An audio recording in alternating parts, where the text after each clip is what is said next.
No need for an introduction today, ladies and gentlemen. Terence Bud Crawford is the greatest fighter on the planet today in the world of boxing. Tony Sheehan, welcome to the show, buddy. Ahmed, what a great introduction. I love the enthusiasm, but I want to know, why do you think this? All right. For those of you living under a rock over the weekend, Terence Crawford, one of the pound-for-pound kings in boxing, fought another unbelievable fighter in Errol Spence Jr. Took place at the MGM Grand in Las Vegas. Beautiful place, beautiful arena. Been there when Floyd Mayweather fought a few years back. He fought Errol Spence, one of the most feared fighters in boxing. Everyone they've put in front of Errol Spence, he's abolished them, taken them out, never been dropped, never touched the canvas. Here comes Terence Bud Crawford, 35 years old, held back by Top Rank for many, many years. All right? Last year, he got out of his contract with Top Rank, court cases, you name it, the standard boxing story. Is Top Rank run by Bob Arum? Absolutely. One of the greatest promoters in boxing. Moving on.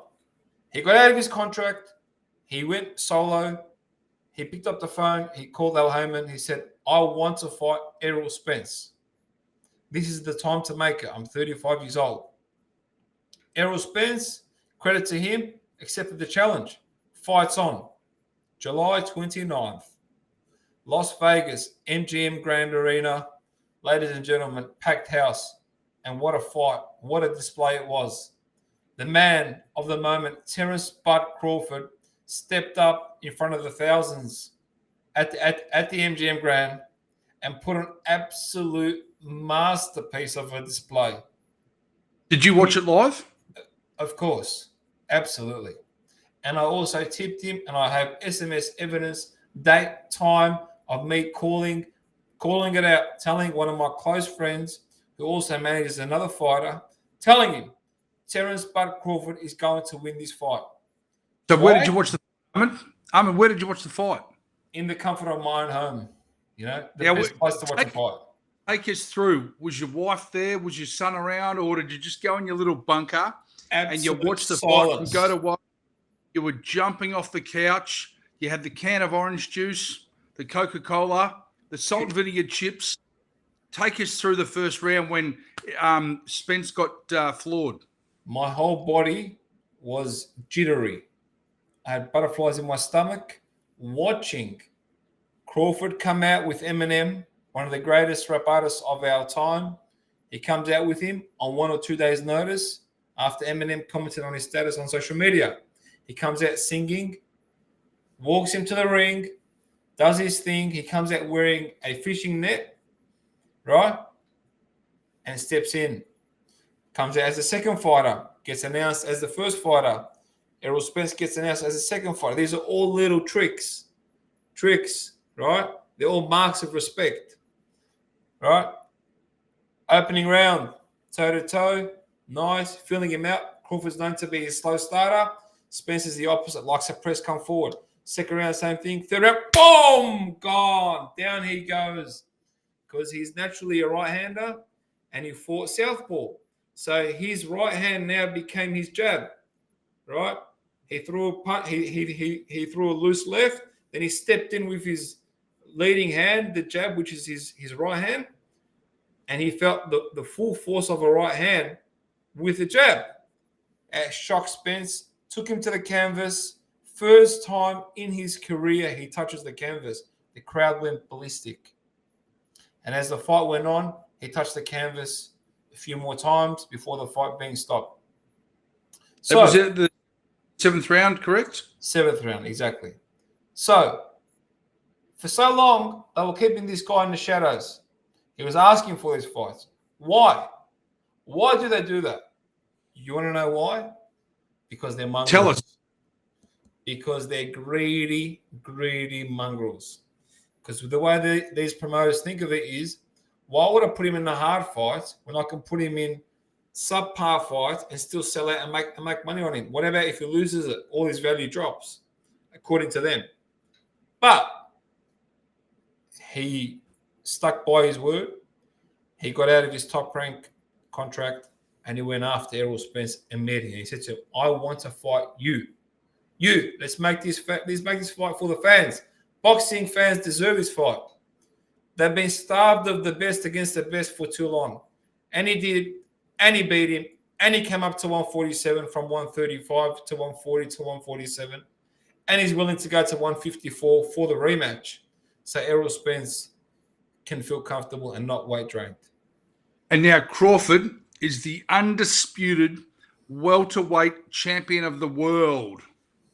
The first time a fighter in the last 10 years to be the undisputed in the four-belt era.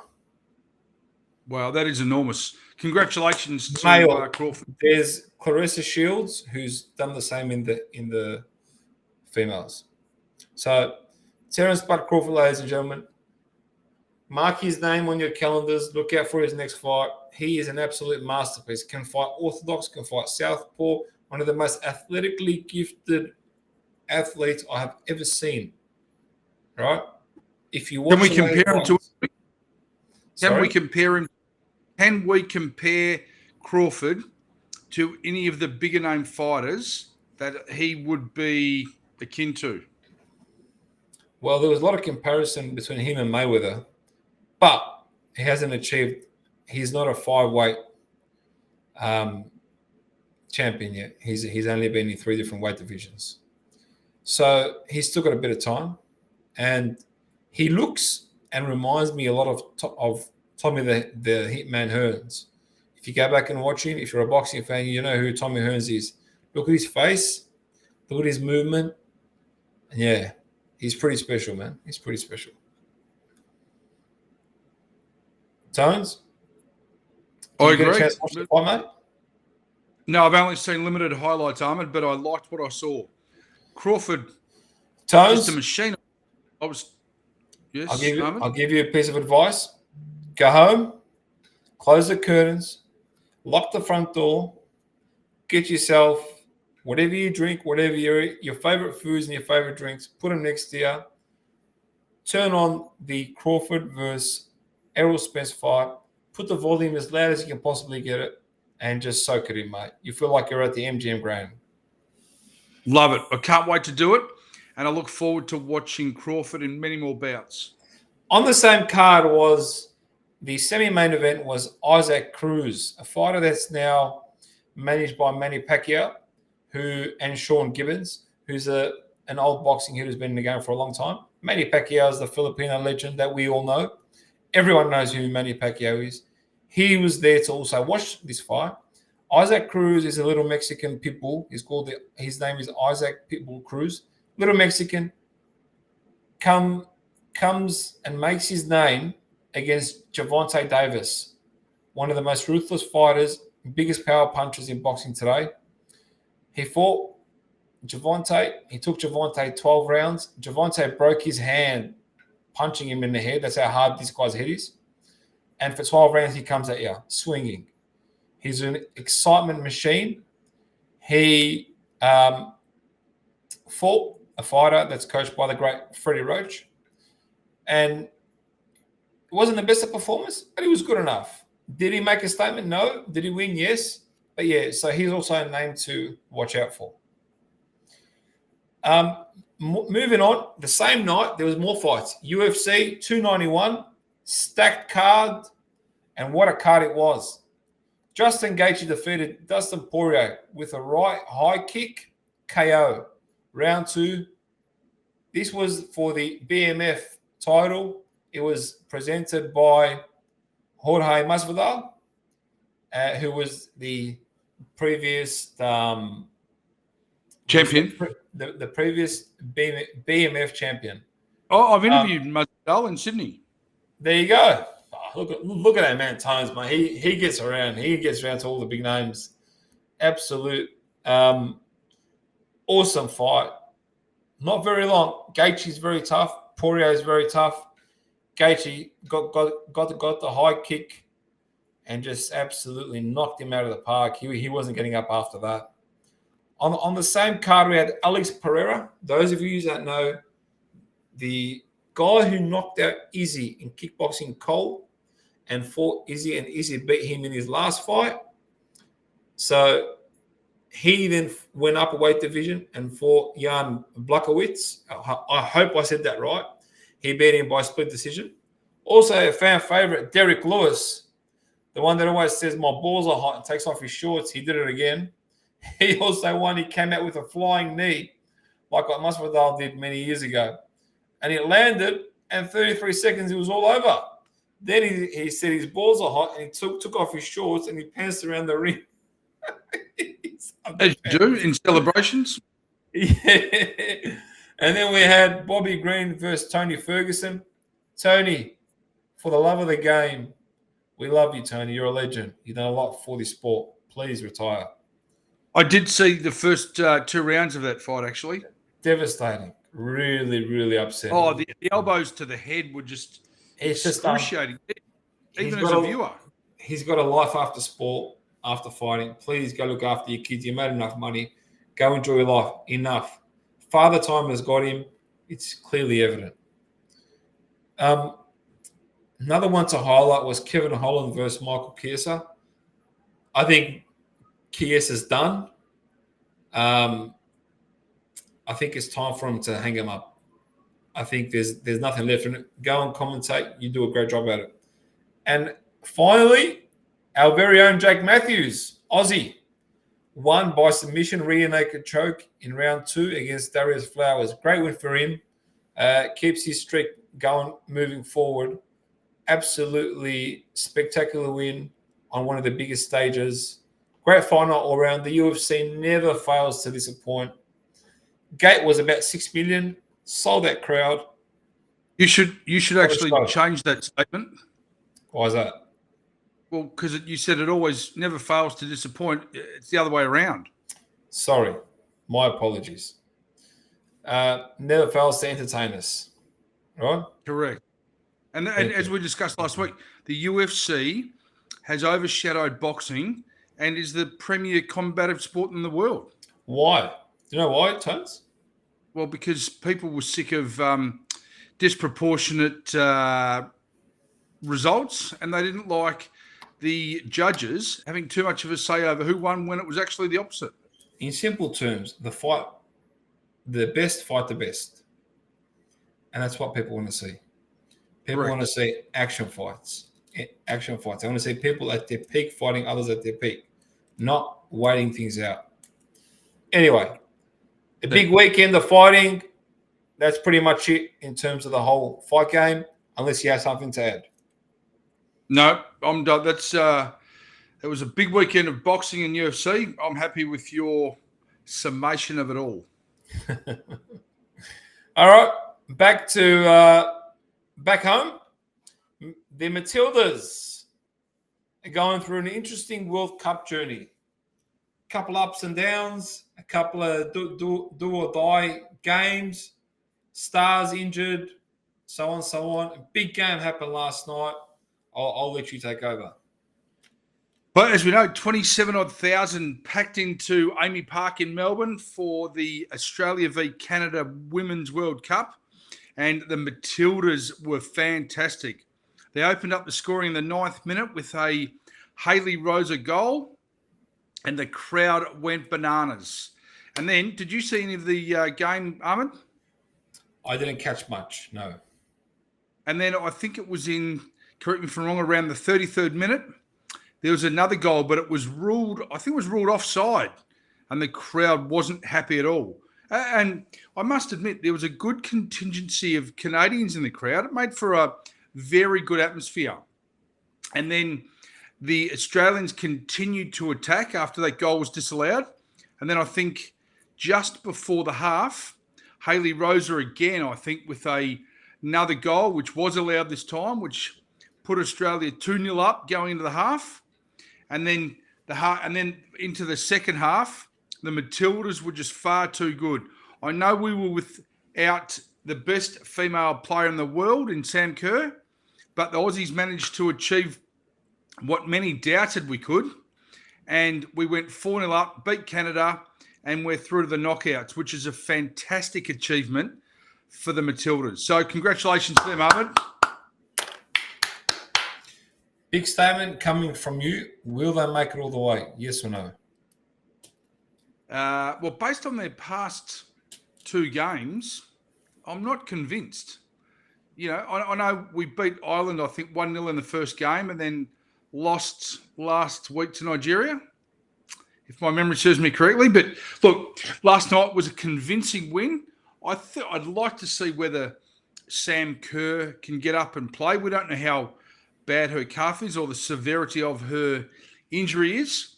But look, the closer we get to the pinnacle, well, maybe she could become available. Yeah, she would be a great addition, right? She's huge. Absolutely huge. And you know what? The Matildas are front page around almost every mainstream media publication in the country. So, you know, who would have thought that a woman's professional sport would capture the country's attention with this amount of publicity? Look, it's surprising, but it's fantastic at the same time. 1.5 million tickets sold too, mate. Don't forget that one. Look, the one thing that we did speak off camera about was, yes, there was 27,000 people at last night's game in Melbourne, but with a 30,000 capacity, and when there was, I think, some 70-odd thousand to the round 1 game in Sydney, where have all the fans gone? Has it become a good TV game, or is Daniel Andrews having an effect on the sports capital of the world? Very, very good question. I think it's the latter, but anyway, we won't go too deep into that. We'll keep going. Before we go on, there has one thing that has come up in the past 12 or so hours since last night's game is the BBC, the British Broadcasting Corporation's microphones down at ground level overheard one of the Canadian strikers swear at Hayley Rosa about being attacked, and it's allegedly gone viral. Do you have any issues about female swearing? I mean, if it was the men who were swearing, I think it would just be an apologies to the viewers, and we move on. What do you mean? That they caught her swearing? Yes, in the ground microphone. Who cares? It's sport. People get passionate. Think it's heated. No, I totally agree. I'm just wondering why we're making so much of a female sports person swearing. It seems the BBC is a dying. The BBC is a dying network. They're looking for anything to bring attention. Well, whatever the case may be, I'm still surprised that we have a moment with 2 females, one of whom is Canadian, swearing at an Australian footballer, and it's become international news. We would have embraced it, actually. I reckon it would have been quite funny. It shows the passion. Well, if it happened in the EPL or at Lionel Messi's game in Miami last week, people would have laughed. It happens. Not if. It happens all the time. If you go watch those games, everyone swears. It's normal. Correct. You guys are just drama queens looking for bloody clickbait. And then an Australian commentator has then come out and said that the female footballers should be on pay parity with the males. I think it's still a little bit too soon. This conversation. Mate, I am of the opinion you get paid what you make. Understand? Well, elaborate. What it means is whatever revenue you generate, you get paid. Why does it have to be him or her or whatever it is? You earn what you receive, right? A very good argument. Yeah. Why do we need to make it of female and male? Who cares at the end of the day?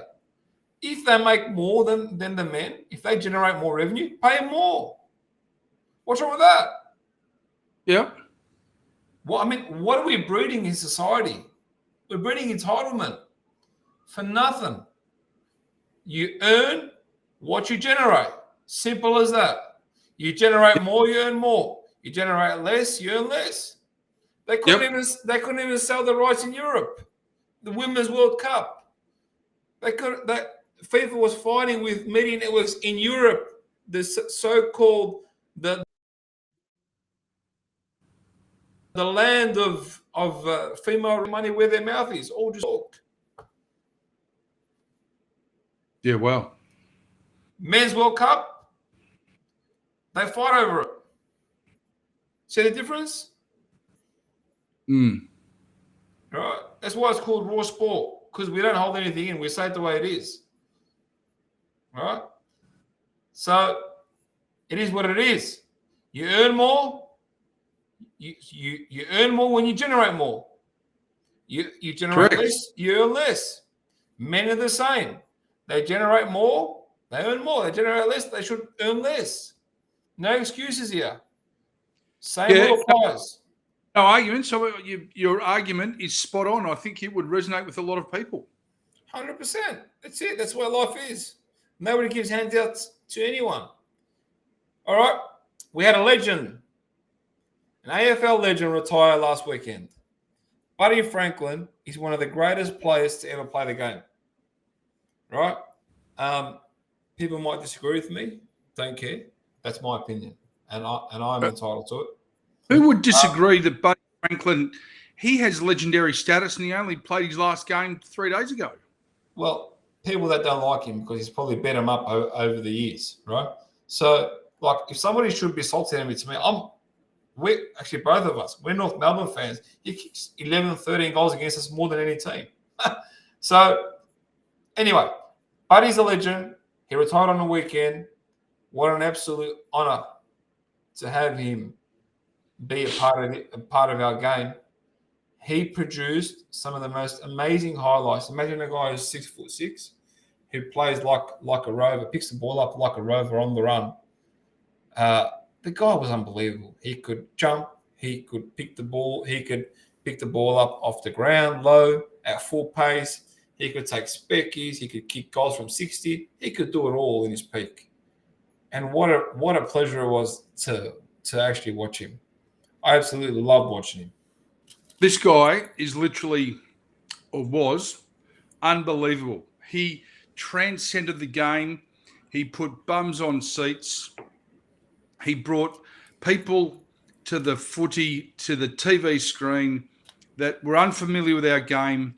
And as I said, he transcended it. He was absolutely amazing. And Ahmed, for all of our viewers and listeners out there, I'll go through some stats, if you'll allow me.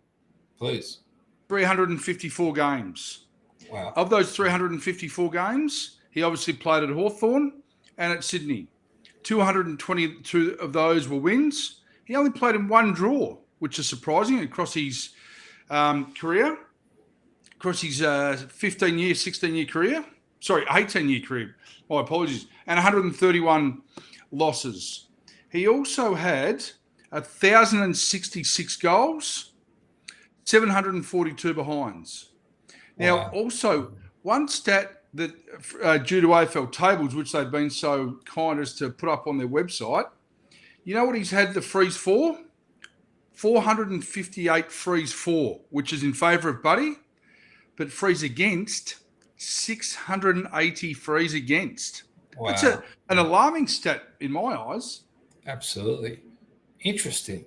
Will he be the last person we witness kick 1,000 goals? Yes. And he could even be the last person to kick 100 goals in a season. Yeah. Look, what he has done with the way the game's played in now, yes. Oh, completely. Because forwards, there's no look. Yes, there's a Buddy Franklin. Yes, there's a Tex Walker, a Toby Green, etc., etc. But the goal kicking now is dispersed over 3 or 4 people rather than the one big dominating forward like a Lockett, like a Franklin, like a Carey, like a Richardson. Like a Tony Modra.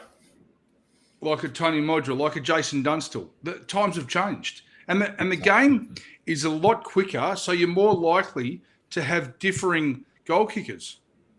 Absolutely. And there's so much more running for the forwards now. They're all over the place now. They're running right up the ground and running back, running up. If they're not initiating, the defender playing on them is pushing them up the ground, and the game has become more options. Exactly. All right. So we lose a king and another king emerges. Toby Green is the new king of Sydney, you reckon? Well, look, a lot of people might have thought that a Joel Lamarty or a Logan McDonald from the Swans or an Isaac Heaney would be the new king of Sydney. No. But I think one is emerging before our eyes. And I think the mantle may have just been handed over to the GWS Giants captain, Toby Green. What a superstar he is. I tell you, he's on fire. For as long as he can stay away from the tribunal, he will kill it. Could you be a bit more optimistic? He has. Hey, Tubbs, look, I'm just being honest here, mate. He's got a track record here. As long as he keeps his head, he stays away from the tribunal, he's going to be at the top of it. He's going to be the king of Sydney. Well, look, a lot of people thought with Buddy retiring, would he hand over the mantle to a Dustin Martin from the Richmond Football Club to come up and transcend a lot of not only AFL fans, because Sydney has quite a few AFL fans, but also to infiltrate the NRL supporter base. And Buddy Franklin has done that. Do we need a Dustin Martin who would appeal to a lot of neutral observers? He's covered in tattoos, good-looking bloke. The girls love him. Would he be able to do that? But he may not consider Sydney this coming off season. So, is Toby Green the ready-made replacement to assume Buddy's mantle? You and I both think so. Can he do it? For sure, especially in the form he's in. I think Dusty is on the decline, unfortunately. Unless a sensation against Melbourne on the weekend. One in the last 20. Something's not right, as they say, at the moment. Something's not right. And I don't think he's going to beat Richmond next year, so maybe you're right. Yeah, so unless he gets over what he's fighting, or what's really impacting him, Toby's going to be the king no matter what happens, even if he comes there. I think the AFL and its broadcast partners, being News Corp, Fox Sports and Channel 7, need to get on board. Buddy Franklin was front page of Melbourne's Herald Sun today and back page, but the Matildas took the majority of the paper's front page because it's an international sport. So in Sydney and in Melbourne. So based on that, the broadcast partners in line with the AFL need to inject further publicity into the northern states and make Toby Green the face of football in this state. Agree. New South Wales. Agree, but it's a World Cup, so we can give them the exemption. Okay then, which is an extension of our previous conversation. Yeah. Should Buddy Franklin have been the main story on the Herald Sun's front page or the Matildas? In Melbourne, yes, for sure. Buddy Franklin? Sure. Yeah, for sure. Yeah, no, I agree. For sure. Totally agree. The World Cup's great and all, but Buddy's a legend. Yeah, I totally agree. And I think it's the decision to outshine Buddy on the front page was political rather than offering it up to the fans. And what I mean by that... So? Yeah, how so? Well, what I mean by that is Buddy Franklin has played for 18 years. He has legendary status, and he's only finished playing 3 days ago. What he has done for Australia, for the Aboriginal community, for the game of AFL, for the country as a whole, is almost unparalleled. So put him on the front page and put the Matildas on page 3 and the back page. Yeah, I don't disagree with you at all, if I'm going to be honest, because I would have done the reverse. Because Buddy, what he's done for the game, especially in Melbourne, where the game is so big, like AFL's everything here, literally. If you look at employment, you look at engagement, you look at entertainment, every metric you can think of, AFL's huge, right? It's the biggest sport in this country by a mile. Soccer, I love soccer too, but even if it's a World Cup, it doesn't matter. This guy is an absolute legend. He is a spectacle. He is the main event. When he used to play, people used to stop what they were doing, fans or not fans, just to watch him perform, right? This guy retired. He deserves the attention more than anyone. Well, I totally agree. The only state which I would potentially question how much impact Buddy Franklin has had is Queensland. He was born in Western Australia, plays footy in South Australia by way of Hawthorn and Sydney. His Aboriginal heritage would have endeared him to the Northern Territory. Victoria, he played here, was an absolute superstar. Tasmania is an AFL state. He then moved to the Swans and became possibly the greatest player to ever don the red and white. So, player. No, I'm going with Buddy. I don't think what Buddy did for people who didn't follow AFL, Plugger did not. Yes, Plugger was an enormous name, huge.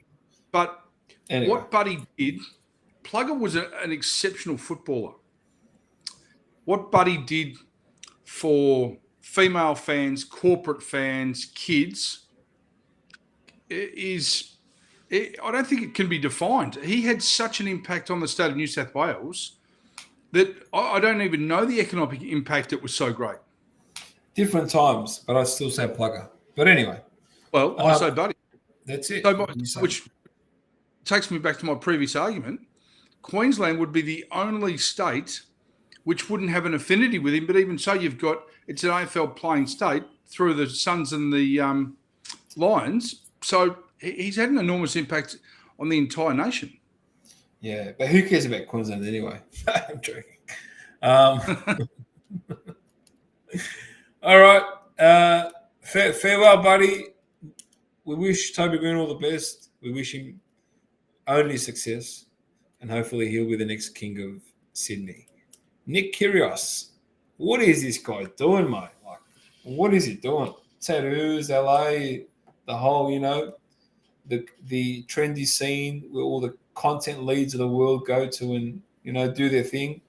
What's our friend Kyrgios doing, mate? What is he up to? Look, Ahmed, there's no doubt Kyrgios is a wonderful player. He puts bums on seats. He's been fantastic for the game of tennis, particularly in Australia. But I wonder, is he going through a situation in terms of attention, fame, celebrity? And the reason I ask this, he's spoken recently about having his arms tattooed, and that some of the reason to get these tattoos on his arm were to cover up scars from self-harm. Now he's undergoing a full back tattoo at his friend's tattoo shop in Los Angeles. Now, I'm not against people going out and getting tattoos, but if you are going to, for whatever word, desecrate your entire upper body, is it an underlying issue that we're not considering? Could be. Could be something seriously wrong. Yeah. And I mean, I'm sure Dane Swan wouldn't necessarily give a stuff, but in terms of Kyrgios has played the very straight card for such a long time. So why is he now going out and at his age covering his arms and now getting a complete back job when he's in the twilight of his career? Good question, Tony. Maybe we can have some answers in our next week. Well, that's what I wanted to pose to you, Ahmed. Well, we've both been around sport long enough to ask these sort of questions. Do you want my thoughts or? Of course I do. That's why it's the raw sports. I think personally he's missing something. There's something inside that's missing. And you don't think that from tennis? That sense of fulfillment. I think tennis is bothering him. I think he's only still doing it because the money's good. I think he's lost that love. He's trying to find it elsewhere. Oh, look, he's an amazing tennis player, but maybe you're right. Maybe there is something lacking inside, which is unfulfilling. And maybe he's building up a superannuation fund. I mean, he would have earned millions upon millions. He was the baddest boy in tennis for a long, long time. And some of the world's commentators thought that he was destined for failure and sponsors would run away in their droves. And yet they've come back because he's such a good player. And when he's on, he is on. He's a good speaker. I'm just wondering about his immediate future. Does he remind you of Mark Philippoussis? No. I think there's more of a personality to Kyrgios. Yes, they're both of Greek heritage, but I think Philippoussis, when he played and he was at the peak of his career, he was almost too arrogant. Now, I don't know whether that was due to shyness, but he represented himself through material possessions. Yes, Kyrgios likes his fast cars and does things a certain way, but I think there's a little bit, and this is not necessarily a criticism of Philippoussis, more critiquing the comparison. I think there's a little bit more substance to Kyrgios. Interesting. Yeah. I think there's something missing internally. I think that there's a gap that he's trying to fill, and I think he's looking at different ways to do that. And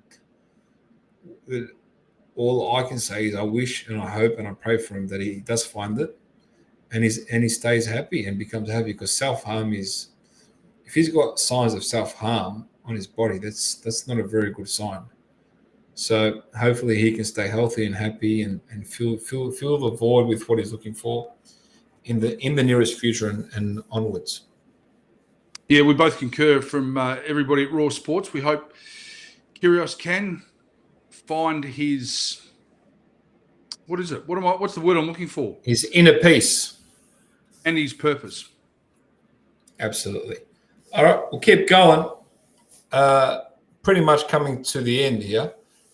The cricket. I think this is one of the most controversial Ashes we have watched. What are your thoughts, Tony? There seems to be a new story every single week, every single day that they're playing. I totally agree. My question would be, is it manufactured to bring the fans back to the Ashes, back to cricket?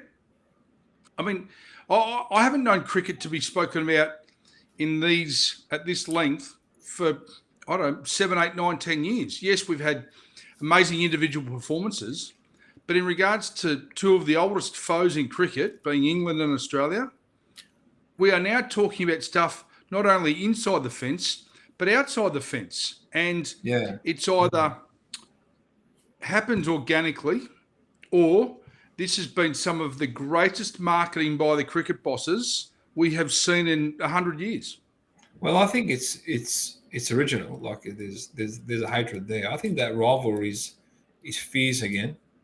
I think there's a war between the two now. Cricket war, obviously. I think that based off what I read is that the Australian players also have tried to embrace the English players and like have a beer afterwards and so on. And the English players just stayed in their rooms. They weren't interested. So sorry, mate? I think it's brilliant. Yeah. So what we're seeing here is genuine hatred. I mean, I think Shane Warne would be sitting upstairs, having a can of VB and a cigarette, saying, "I wish I was still here to witness this amazing competition." Yeah, because that's what it is. At the end of the day, it's competition between the two oldest rivals in the sport, and it's amazing to watch from the outside. And it seems to have brought out these different personalities in players. I mean, look at Khawaja. Look at Khawaja. What he's done in this series, he got racially vilified and whatever, and he's come out and just gone bang, bang, bang, bang. Warner came out as well in his last test, got a half century, which leads us into Warner's conversation. Is that enough to save him? He's definitely aging. Is it time? Oh, I don't know whether that's a rhetorical question or not, but I think he would be, certainly it would be weighing heavily on him. There was talk about, before this test, whether he should hang up the gloves and the bat. I don't know. Look, I'd have to look at it more closely. But he would be feeling pressure from the selectors, from his teammates, from the public, from the commentary. But the biggest question he would be fielding would be within his own two ears, whether he still has the desire, the passion, but also the ability to, play in the fifth test and have a solid contribution so that he could consider going on.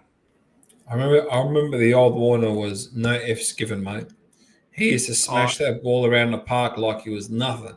Confidence, ego, arrogance, power, pride. Boom. Yeah, he's been unfairly maligned. He's a very, very good cricketer. Unbelievable. But his family's faced a lot of controversy as of recent. He hasn't been able to get the headlines over the last year or so. But I think that's a good thing. Yeah, well, there you go. All right, we wish him all the best. So, yeah, but okay. Now that we've wished David Warner all the best, why don't you give an update to all of the listeners and the fans where the current score lies? We're 2-2 in the Ashes. We've got 1 to go. But what happened? How did we lose the last test yesterday? I mean, do you mean how would we lose it? No, well, we lost by 49 runs. Yeah. We lost. There was conjecture over the ball given to England in the final day. Australia capitulated 7 for 70. Exactly. Yes. How the hell does that happen? And then we've got former Australian cricket captain Ricky Ponting questioning umpires and how England managed to get a different ball to the one that they should have been given, and suddenly Australia capitulates on the final day, and we're all at 7 for 70. Well, what does that tell you? Should there be an investigation? That tells you our leadership. There's issues with our leadership. To crumble like that means the ones that are up the top aren't there when we need them to be there. They're only there when it's convenient, when things are moving. What are we talking about? Patrick Cummins? We're talking about Steve Smith? Cummins, Patrick Cummins, because I've heard a lot of whispers that he's not the leader that, of course, Ponting's a very high bar, that Ponting was, or Stephen Smith was in his day, right? He's a leader where, oh yeah, well done, boys, I'm the captain. Like, when you need to dig and get in those trenches and dig deep, goes missing. That's the word from inside the team, from inside the camp. And that's been published in multiple media outlets. And that, to me, is clear, because when you go on that, when you start losing wickets, you need to do something, change things up, move someone, push someone, right? Yeah. Stop that flow. Before it used to be Michael Bevan back in the day, when we lost a couple of quick wickets, put Bevan up, steady the tide, gain back some momentum, boom, boom, boom. We're not seeing that much anymore. Yeah, true. Maybe we're too focused on the off-field situation rather than the on-field. Could be. So, it's quite the situation. It's quite a time actually to be a part of cricket. It's interesting times for the sport. A lot of change is happening, a lot of movements, and I think we're going to see even more change moving forward. But that's a whole different conversation altogether. Yeah, I totally agree. But anyway, we wish Australia all the best for the 5th test. Absolutely, mate. So that brings us to the end of our show. We've had an awesome time as always. Like I always do, Tony, I'll leave it with you with some wise words. What do you got for us this week, mate?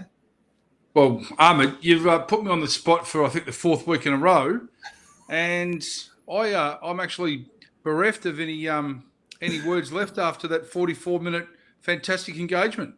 I will do the same thing next week, and I bet you'll give me the same answer. Well, it could be another 52 weeks of the same. All right, everyone. Thank you very much. Thank you, Tones. You're an absolute legend. We'll catch you all next week. Take care, everyone.